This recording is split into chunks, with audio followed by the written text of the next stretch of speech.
Nagkatag sa social media kining video kung asa makita ang usa ka lalaki nga may kanaog sa iyang gisakyan nga jeep. Kalit siyang mitabok sa pedestrian lane sa Carlos P. Garcia Highway at bang sa cargo entrance sa Davao International Airport bisan og green light ang traffic signal. Tunga-tunga sa kalsada, makita nga kalit ni brake ang usa ka dakong truck aron likayan nga mabanggaan ang pedestrian. Pasado alas 2 sa hapon kagahapon nahitabo ang insidente. Tungod sa kalit nga pag-brake, midaus-us ang kargang sheet pile, hinungdan nga naipit ug nangatusok ang driver ug helper sa truck. Daling gitabang sa mga responder sa Central 911 ang mga biktima. Pero namatay ang driver ug helper sa truck nga giila sa mga pulis nga sila Nestor de la Cruz Doronio, 56 anyos, driver nga residente sa New Ilocos, Magsaysay, Davao del Sur, ug KR Salem Razonable, 24 anyos, helper nga residente sa Kilometer 82, Marber Bansalan sa Davao del Sur. Samtang ang pedestrian gilang si Ivaloni Martinez, 32 anyos, airport security assistant ug taga Sasa, Davao City.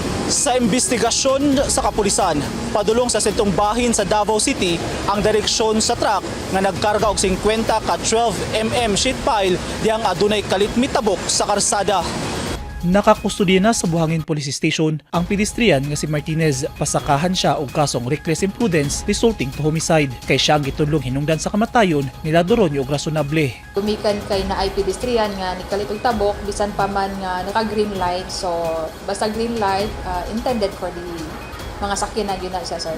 But then, as of today, sir, ang station commander sa Buhangin Police Station, Police Major Loy, mag-file sila og kaso against sa pedestrian.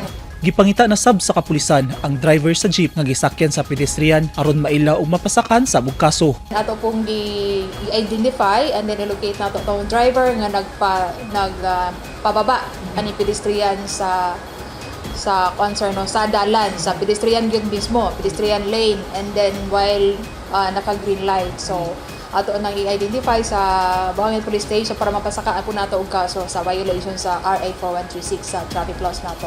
And then napud tay possibility nga gitanaw pud, sir, no, with regards to the sa pagbutang sa bakal sa truck, no, kay dili magid siya ingon nga naka safety register, no, naka-lock gyud para safety ang mga driver ug ang uban pa nga sama sa ingon ani nga mahitabo. Tahimangno sa Davao City Police sa publiko. Ato lang pong i-remind ang ato ang mga pedestrian nga kung naka-green gani, intended for the mga kuana sa mga sakyanan. So kung para na po sa pedestrian nga mo tabok, so kana ta i-follow lang gyud nato ang mga traffic laws to sir, no. Especially nga basta naata sa dalan is kinabuhi gyud na siya. So amping tatanan, no, fair ta diri ang Davao City Police Office, wala tay gipaboran diri, sir, no. Ang tanan nga possibility nga pwede nato ma-filean is ato ang buhaton na para sa duha ka namatay and then para po sa pamilya nga ilahang gibiyaan. Desidido ang pamilya sa mga biktima nga mapanubag sa nahitabo ang mga nalambigit sa insidente. Anaan na sa usa ka lokal nga punerarya ang patayng lawas sa mga biktima. Eugene Hinutan, Newsline Philippines. Stay safe.